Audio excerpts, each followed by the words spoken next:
Bonsoir à toutes et à tous, bienvenue dans Guinée Actualité, tenu à Kankan des travaux de la 10e session du comité consultatif régional du projet AgriFarm. Ces travaux regroupés autour du gouverneur de région, les membres statutaires du dit comité, le niveau d'exécution du projet et le plan de travail annuel ont été passés au crible. RTG Kankan et la Fodé Bangali Foufana. Ici réunis à Kankan, les membres du comité consultatif régional du projet AgriFarm. C'est la deuxième et dernière session de ce comité au compte de l'année 2025.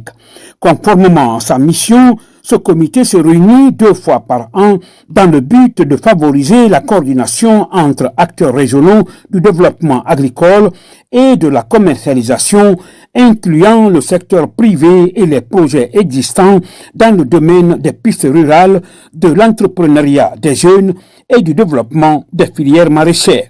C'est le suivi des activités planifiées dans le PTBA. Ensuite, aider aussi le projet à se projeter dans la planification du PTBA 26. Le projet tend vers sa fin et nous demandons humblement à l'AgriFarm pour que ces projets soient réalisés, le marché agricole de Fadou Saba et en même temps la route d'Ingraï-Kavkaria qui a à peu près 85%.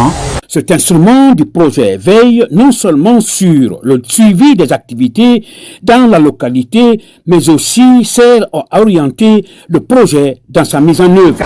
Le projet a beaucoup d'objectifs dans la région. Nous pouvons citer les initiatives projets financés à coût partagé avec les institutions de microfinance, chose aussi qui renforce les capacités opérationnelles des groupements de femmes et de jeunes dans la région.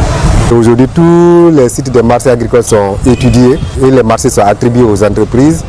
Donc, il y a un marché déjà qui est à la phase finale. On attend la réception provisoire pour mettre à disposition des bénéficiaires. Les autres marchés, à partir du 1er décembre, nous allons lancer presque 9 sites de marchés à construire. Le projet AgriFarm occupe une place centrale dans les efforts de développement rural de notre région. Je voudrais exprimer notre gratitude envers les plus hautes autorités du pays, singulièrement son Excellence, le Président de la République, Mamadi Doumbouya. Les résultats devront contribuer significativement à l'orientation et au succès de ce projet AgriFarm dans les préfectures couvertes par l'antenne régionale de Kankan. Autonomisation des femmes. L'ONG CEDAR outille les femmes en technique de saponification et de transformation des produits locaux. L'exercice concerne pour cette première phase les femmes des communes de Ratoma et Dixine, une activité qui s'inscrit dans un programme social initié par cette organisation locale en faveur des personnes vulnérables que sont les femmes et les jeunes. Amadou Touré, Sédou Bassila. Offrir une nouvelle chance aux jeunes sur le marché de l'emploi à travers l'apprentissage des métiers et le soutien des initiatives de création de valeur ajoutée à travers la transformation des produits locaux est le but de l'ONG CEDAR, une structure de jeunes engagée à aider les diplômés sans emploi et les femmes à travers la saponification, la teinture, la manufacture et autres. Cette structure, nous l'avons créée notamment pour aider les femmes et les jeunes, afin de les former et pour les envoyer sur le marché de l'emploi, et une façon aussi pour nous de créer de l'emploi afin qu'ils puissent subvenir à leurs besoins. C'est une ONG qui est là pour assister, mais aussi les personnes vulnérables, faire des projets, faire des sensibilisations. C'est une ONG également qui évolue dans le cadre de l'assainissement et de la formation. Au-delà de cet objectif, l'ONG CEDAR vise également à lutter contre la pauvreté à travers un accès facile à l'éducation, à la santé pour tous et la protection de l'environnement. Je souhaite que nous soyons soutenus par le gouvernement même, par le gouvernement des bonnes volontés, pour que nous puissions former des gens, comme ce qu'on a commencé, former des gens, former des cadres guinéens. Vraiment, c'est ce qui est à la base de tout. Ce groupe a été créé par 6 personnes, aujourd'hui qui est à 100 et quelques personnes. Et nous souhaitons que ça aille de l'avant, pour qu'on ait des milliers et des milliers de personnes. Pour ça, on appelle tous les Guinéens de venir nous soutenir de venir adhérer à CEDA. Cette cérémonie de lancement officiel des activités de la Coalition pour la défense des acquis de la République CEDAR a aussi été une occasion pour les responsables de la structure de procéder à la remise des diplômes de formation à la première promotion formée en saponification, transformation des produits locaux, techniques de création de l'emploi et leadership transformationnel.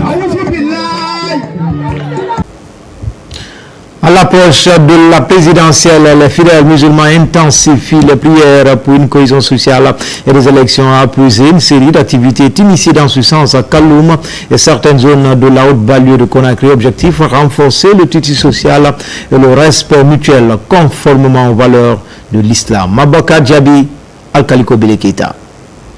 En cette période électorale, nombreux sont des musulmans qui se tournent vers le Saint-Coran pour consolider la paix et la cohésion sociale en Guinée.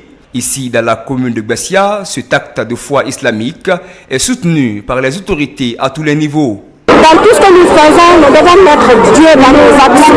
Donc, je prie Dieu, le Tout-Puissant, que ces élections se passent dans la paix, la sérénité et que les Guinéens parlent le même langage. De Bessia à Kaloum, comme ici à Boulbinet, cette synergie de prière consiste à lire le Saint-Coran pour rappeler les valeurs du vivre ensemble et la nécessité de préserver le tissu social pendant ce moment crucial dans la vie de la nation. À chaque événement des élections présidentielles, nous initions les cérémonies de lecture du Coran dans les différentes mosquées de Kaloum pour qu'il y ait la paix, la cohésion sociale, consolider l'unité nationale pour tous les fils de Guinée et tous les Guinéens. C'est un moment des élections. Pour cela, nous devons tendre la main à Dieu, faire la lecture du Coran, implorer Dieu pour qu'il sauvegarde ce pays-là. Toujours à Kaloum, cette fois, sous l'égide du calife, ces actes de dévotion sont suivis au pied de la lettre pour une élection présidentielle apaisée. Au quartier Corentine, les fidèles musulmans sont mobilisés dans cette dynamique. Il faut essayer de s'approcher de Dieu pour que les élections là se passent dans les meilleures conditions, dans la cohésion sociale, dans la paix, et que le lendemain des élections, on se voit comme frères et sœurs, et puis on continue à être guinéens parce que c'est notre bien commun.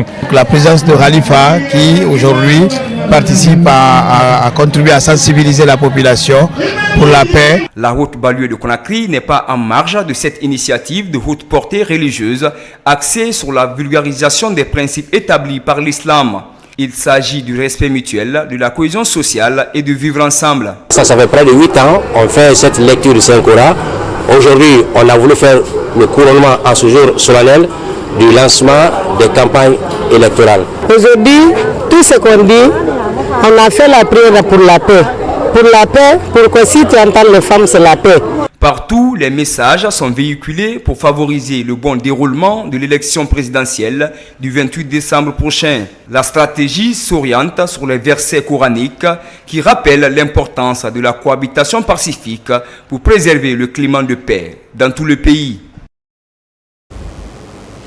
L'Église protestante vient de boucler 21 jours de jeûne et de prière en faveur de la nation. Ce rituel est accompli chaque année par l'Église, la mission de la réconciliation et de la guérison. Chaque année, c'est des retrouvailles d'un peuple de foi et de conviction. Simon Noël Tono. Ce sont 21 jours de jeûne et de prière qui se clôturent en faveur de la paix et de la quiétude sociale dans le pays. Lancée le 10 novembre dernier, la démarche consiste à implorer la grâce divine pour le bon déroulement de l'élection présidentielle apaisée. Pendant ces 21 jours de jeûne, nous avons élevé des prières pour la nation, pour les familles, pour les autorités, pour toute la nation, pour que nous soyons en paix et que nous puissions vivre ensemble dans la paix, dans la quiétude. Et cette fois-ci, ces jeûnes coïncident avec le lancement officiel des campagnes électorales dans notre pays. Et nous sommes dit qu'il faut prier pour toutes les personnes qui vont se mobiliser, pour demander à Dieu leur protection. Ces traditionnels 21 jours de jeûne et de prière sont organisés chaque année par la mission de la réconciliation et de la guérison. À cette rencontre, l'occasion est mise à profit pour sensibiliser les uns et les autres à la préservation de la paix et à la retenue pour une Guinée émergente.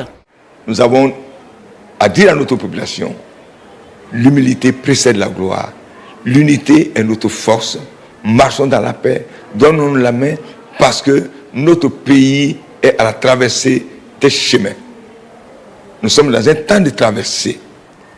Et ce temps de traversée doit se conclure en beauté. Notre pays est en train d'être transformé. Notre pays est en train d'être changé. Nous le voyons à l'œil nu. Cela est visible, les témoignages sont forts. Si nous continuons sur cette lancée, nous sommes convaincus, oui, que la Guinée aura son mot à dire dans le Conseil des Nations dans les années qui viennent. À travers ces prières, la mission de la réconciliation et de la guérison entend continuer ses prières jusqu'à la période post-électorale. Enfin, ils viennent du service technique des ressources humaines, de la logistique ou encore du marketing de la Direction générale du patrimoine de l'État et des investissements privés pour célébrer l'harmonie autour du football. Vous allez le voir, plus de titres, plus de hiérarchie, uniquement l'envie de jouer, de se dépasser et de se découvrir autrement. C'est au ministère de la Blue Zone de Kaloum que cette première édition du tournoi interservice se tient. Komara Moussa pour les détails. Dans ce mini-stadium de la Blue Zone de Kaloum, c'est le coup d'envoi de la première édition du tournoi interservice. Une initiative portée par la Direction générale du patrimoine de l'État et des investissements privés. Le sport, vous savez, c'est un trait d'union entre les différents services. Une manière pour nous, sous l'initiative du directeur général que je salue de passage, de raffermir nos liens professionnels, mais aussi nos liens fraternels. Parce que, comme on dit, c'est une équipe qui gagne, mais aussi cette équipe doit être soudée pour regarder dans la même direction. Ce match d'ouverture oppose l'équipe de la Direction générale habillée en blanc à celle de ses services déconcentrés de Dubrika et Kagbele. Loin d'un gala symbolique, les joueurs ont livré un spectacle digne d'un tournoi de haut niveau, rappelant que l'engagement professionnel peut s'exprimer sur un terrain de foot. C'est l'esprit sportif qui doit prédominer. Et c'est d'ailleurs que je recommande vivement à mes coéquipiers et aux autres équipes aussi des autres services déconcentrés pour qu'on puisse, cet esprit d'équipe que nous sommes en train de développer ici, pour qu'on puisse l'exporter au niveau de nos différents services. Dans ce match plein d'agressivité, de combativité, l'équipe de la Direction générale impose son rythme, son pressing, sa volonté, son mouvement. Elle prend le dessus sur son adversaire. Score final, 3-2. Oui, c'est un sentiment de joie pour moi. Et à partir du moment où, dès l'entame du tournoi, j'ai fait un doublé, j'ai marqué 2 buts. Donc déjà, je peux dire que le tournoi débute bien chez moi. Un champion doit être toujours prêt à gagner. Mais aujourd'hui, cela n'est pas le cas. On nous a battus. Mais c'est pas grave aussi, comme c'est le directeur qui nous a battus, c'est pas aussi mal. Cette compétition à élimination directe mobilise 8 équipes venues des 15 communes du Grand Conakry. Pas de date officielle pour la finale. Mais toutes les attentes convergent vers une édition où le sport deviendra plus que jamais un instrument d'unité, de performance et de fierté institutionnelle. C'est tout pour les infos. Prochain rendez-vous avec l'actualité, c'est à 20h30. Bonne suite de programme sur la télévision nationale dont la mission est de vous servir. À tout à l'heure, Inch'Allah.